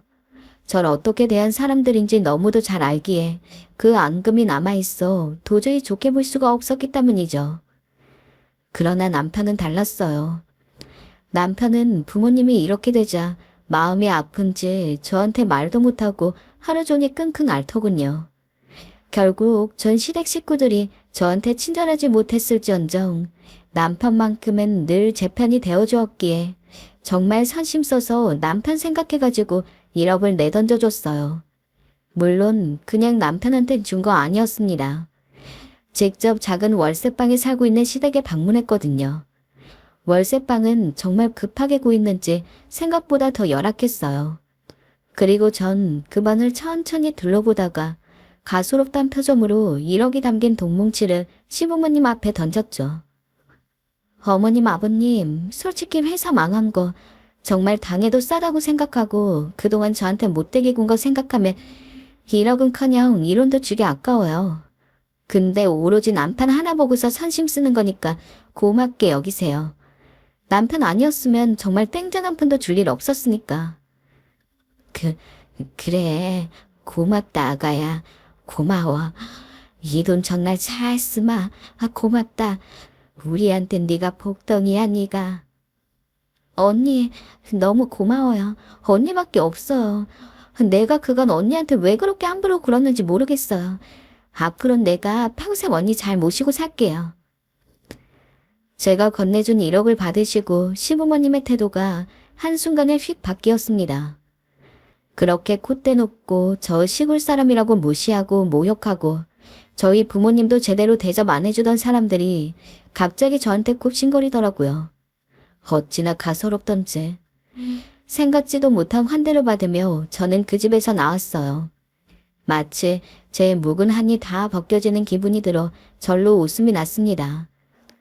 그 후로도 평소에 연락 한 번 없던 시어머니는 틈만 나면 제게 전화를 해서는 혹시 어디 불편한 건 없니? 라며 생전 한 번 들어보지도 못한 착한 목소리로 제 안부를 물었고 시누이도 시어머니처럼 저에게 전화를 해왔죠. 그러던 어느 날 시누이가 제게 돈 부탁을 해오더라고요. 무슨 일이에요, 아가씨? 언니, 그냥 잘 지내고 있는지도 궁금하고 그래서 연락해봤어요. 잘 지내고 있어요. 용건부터 해줬으면 좋겠는데. 실은 제가 요새 가게 하나를 차려볼까 하고 있어서요. 뭐냐면 작은 피자 가게인데요. 포장 전문점이고 또 요새 피자 가게 창업을 많이 한다고 하더라고요. 배달도 하면 수익이 그럭저럭 나올 것 같은데. 언니 혹시 돈 빌려주실 수 있어요? 제가 벌면 버는 대로 바로 이자까지 쳐서 갚을게요. 아가씨, 제가 아가씨 뭘 믿고 빌려줘요? 아가씨 그리고 한 번도 음식 장사 안 해봤잖아요. 전번엔 듣기론 액세서리 장사인지 뭔지 했다가 망했다고 하고. 미안하지만 그건 힘들 것 같아요. 처음엔 단칼에 거절했어요. 이게 아무리 공짜로 번 돈이라고 할지라도 신우이한테 그 돈 주면서 투자하고 싶은 생각은 죽어도 없었거든요. 근데도 신우이는 집에까지 찾아오며 은근슬쩍 저에게 돈을 빌리기를 원했습니다. 제 남편에게까지 전화를 하면서 말이죠. 그러던 어느 날 갑자기 좋은 생각이 나더군요. 못된 방법이긴 했지만 기분은 정말 짜릿할 것 같은 방법이었어요. 전 신우이에게 전화를 해 제가 말하는 카페로 나오라 했어요. 신우인 제가 돈을 빌려주려고 한다고 생각했는지 알았다 하고 재빠르게 나오더라고요. 아가씨 말 생각해봤는데요. 긍정적으로 검토해보기로 했어요. 네? 정말요? 아, 그래요, 언니. 잘 생각했어요. 나 성공할 수 있다니까요. 언니도 그럼 걷어먹는 거예요. 대신 아가씨 하는 거 보고 돈 빌려줄지 말지 생각해 볼게요. 네, 네. 신우이는 뭔지도 모르고 덥석 알겠다고 하더라고요. 전 그 뒤로 시도 때도 없이 신우이에게 전화해서 과자가 먹고 싶다, 음료수가 마시고 싶다 하면서 그냥 제가 밖으로 나가서 가게 다녀오면 될 법한 잔 심부름들을 전부 신우이를 시켰습니다. 저희 집이랑 신우이 집이랑 차로 30분 정도 걸리는 거리였는데 덕분에 신우이는 과자 한두 봉지, 음료수 한두 병을 사서는 30분 거리에 있는 저희 집으로 매일같이 들락날락 거려 있어요. 언니, 여기 사왔어요. 언니 혹시 목마르실까봐 음료수도 같이 사왔어요. 음료수는 건강 주스로 했어요. 언니 피부 생각해서요.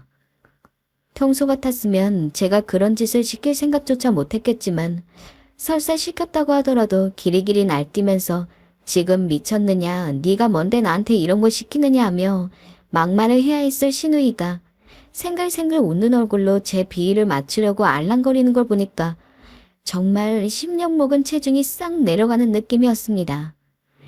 이래서 사람들이 돈이 있어야 행복하다고 하는 건가 싶었죠.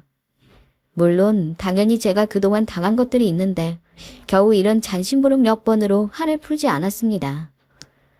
일부러 평소에는 찾아가지도 않던 신우이 집을 연락도 없이 찾아가서는 마구마구 초인종을 눌렀어요. 신우이는 엄청 당황한 얼굴로 저를 맞이하는 걸 아무렇지 않은 척 들어가가지고는 신발을 대충 벗고 거실 소파에 앉아서 다리를 꼰 다음에 더우니까 시원한 물 좀 내와봐요. 라면서 신우이를 부려먹었습니다.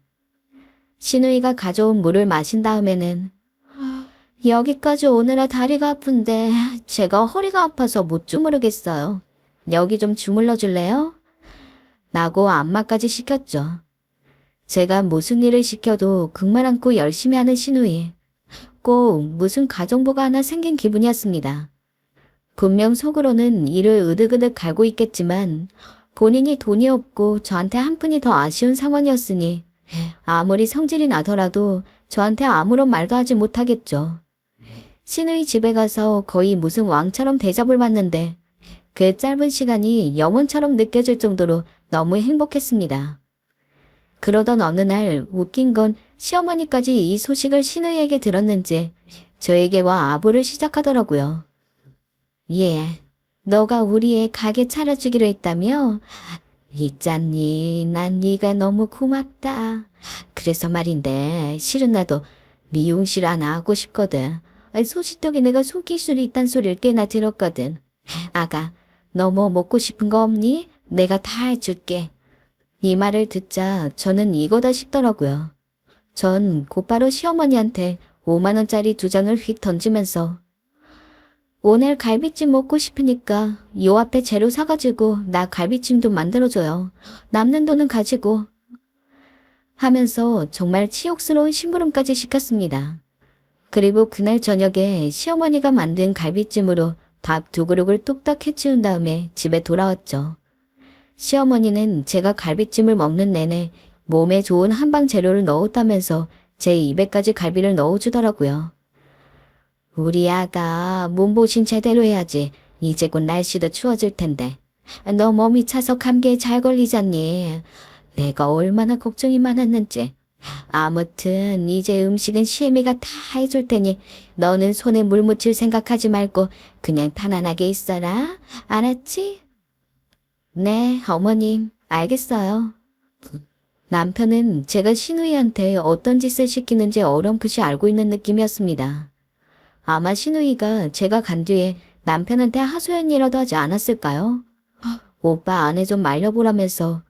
하지만 남편도 제가 당한 걸 알고 있고 저한테 뭐라 할 수 없는 상황인 것을 알다 보니까 눈치만 보면서 아무 말도 못하고 있는 게 빤히 드러났어요.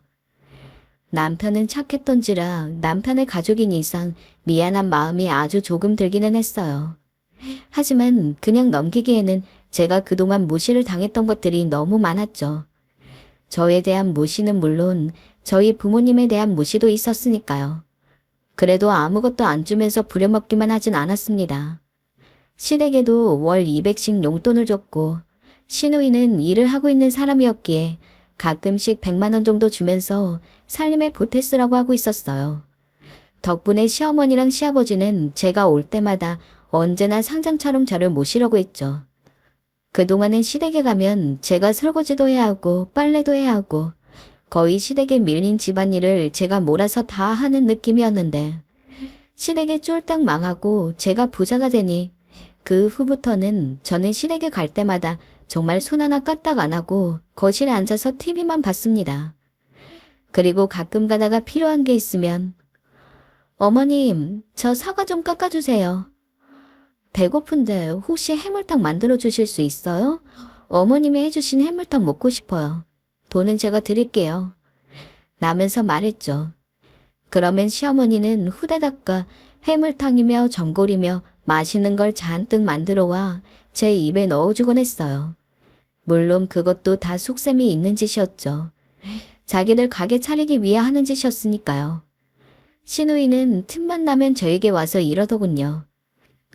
언니, 근데 나 가게 언제 차려줄 거예요? 언니가 나 가게 차려준다고 해서 기다리고 있는데 친구들한테도 다 자랑해놨단 말이에요. 부자 언니가 나 도와줄 거라고. 그래 아가야, 우리 성미 이제 좀 가게 차려줄 때 되지 않았니? 지금 경기가 좋아서 이때 물을 잘 타야 하는데 말이야. 그래도 그동안 매일 제가 차린 밥상만 얻어먹을 줄 알았던 시부모님이 오로지 저를 위한 밥상을 차려주는데 정말 이게 행복이구나 싶더라고요. 마음 같아서는 한평생 그렇게 시부모님과 시누이를 제 아래에서 부리면서 살고 싶었습니다. 허나 마지막으로 해야 할 일이 남아 있었어요. 어느 날 전 시어머니에게 직접 말씀드렸습니다. 엄마랑 아빠 식사 대접해드리고 싶은데 같이 음식 만들어 주실 수 있으세요? 어머님이 해물탕 정말 잘하시잖아요. 저희 엄마도 그거 좋아하시거든요. 어머, 그러니? 아이, 그럼 당연히 해드려야지. 아이, 기다려라. 내가 아주 맛있게 만들어 드릴게. 경매로 넘어간 집 때문에 훨씬 더 허름한 집에 살고 있던 시부모님은 그날 거의 몸종 아닌 몸종이 되어서 저희 부모님 식사를 차려줘야 했습니다. 저희 부모님은 조금 얼떨떨한 모습이었지만 그걸 보고 있던 저는 드디어 부모님에 대한 복수를 했다는 생각에 싱글벙글한 얼굴로 시댁에서 대접을 받았어요. 그러나 시어머니의 가식적인 말들은 저도 모르게 인상이 찌푸려지더라고요. 사돈어른 너무 감사해요. 오랜만에 왔는데 이렇게 맛있는 것도 해주시고 괜히 저 때문에 고생스러운 거 아니셨는지 모르겠어요.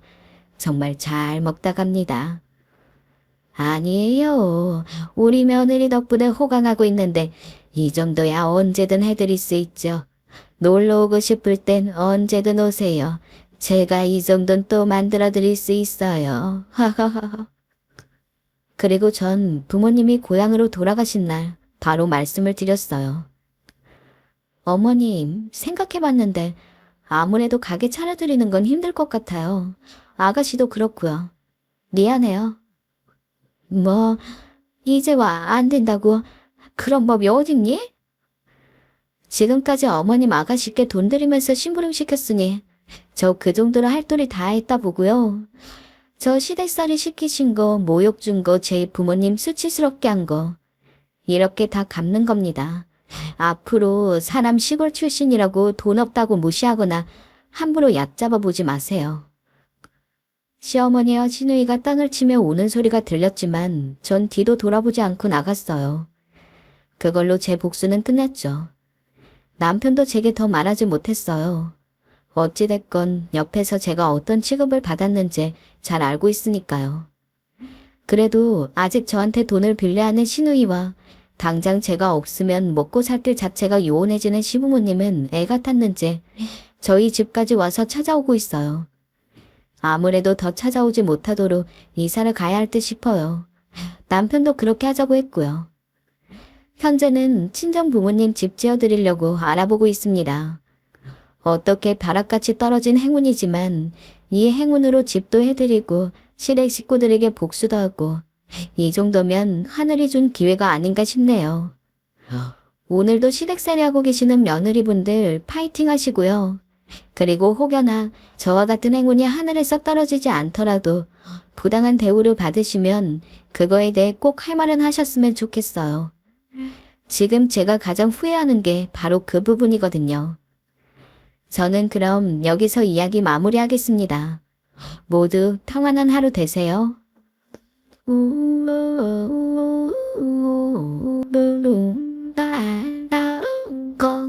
땡